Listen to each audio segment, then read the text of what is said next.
holed up in the barn and out of the driving, miserable dirt storm. She crawled through 2 strands of wire and then called Hope, her grandmother, to tell her that she'd be back to the ranch house soon with the runaway. Shielding her eyes, she could see the barn through the sand. Who was that in the doorway? He was too tall to be Adam's father, Paul, her children's grandfather, who leased the ranch property from Henry's sister. She took another step and rubbed the dirt from her eyes. Oh no. Whoever it was had raced out and grabbed her son. He'd thrown himself on top of Rustin, then stood up with the boy thrown over his shoulder like a sack of chicken feed.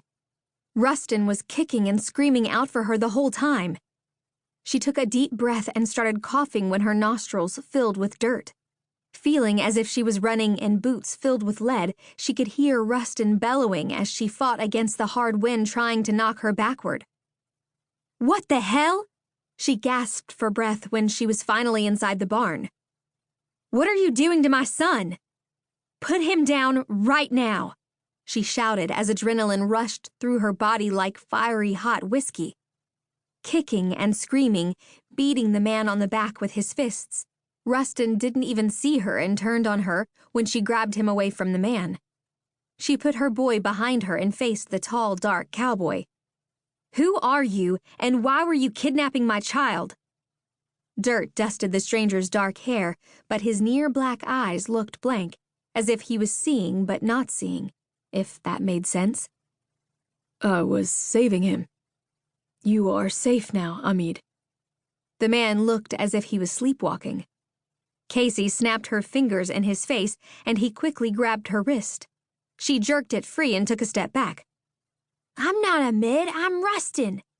Rustin wrapped his arms around her waist and peeked around her side. The cowboy's brow furrowed in a frown. "You aren't Farah. You have red hair." She jerked off the bandana, letting it hang around her neck, and shook her hair out of the stocking hat. "I'm Casey McKay, and this is my son, Rustin." She took a step back and looked into his dark brown eyes. "What are you doing in this barn?" He shook his head slowly. Sorry. I fell asleep out here, and when I woke up the sand, thought I was back," he stammered. "That's classified. I am Captain Nash Lamont, and I just saved this boy from... Oh, no." He squared his broad shoulders, standing at attention, but after a few seconds they sagged and he ran a hand over his angular face. So this was Nash. Everyone in Happy had been talking about how he'd taken over Henry's old ranch. He'd moved into the old house last week, but no one had seen him. Not at the cafe or at church the previous Sunday. Folks wondered if he might be like his great-uncle, a harmless hermit. He was well over 6 feet tall. His black hair brushed the collar of his denim duster that strained at the shoulder seams, and those dark brown eyes darted around the barn as if he wasn't sure where he was. His broad chest narrowed down past a silver belt buckle with the state of Texas engraved on it. Faded jeans, cowboy boots, a felt hat thrown over there on the hay bale said he was proud to be a cowboy. Yet he'd identified himself as Captain Lamont, and that was definitely military. "You deserve an explanation."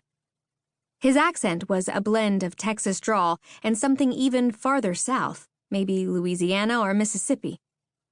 "I was in the Army and did some work in Afghanistan, Kuwait, and Iraq. There was an incident involving a young boy who had kicked a ball outside the gates in dangerous territory. I tried to save him, but didn't get there in time and wound up with a head wound of my own. I came out here to check on the sheep and the sandstorm hit. I thought..." He shrugged. "You thought you were back over there, right? The sandstorm and the kid out there in it gave you a flashback?" Casey understood, but she still kept Rustin behind her. Nash nodded. Casey had lost her husband, Adam, when he was on a mission somewhere over there in what the guys called the sandbox. Before that, she'd held him many nights through the nightmares that his job caused, so she understood. But it didn't take away the fear that had tightened her chest so that she couldn't breathe when she thought he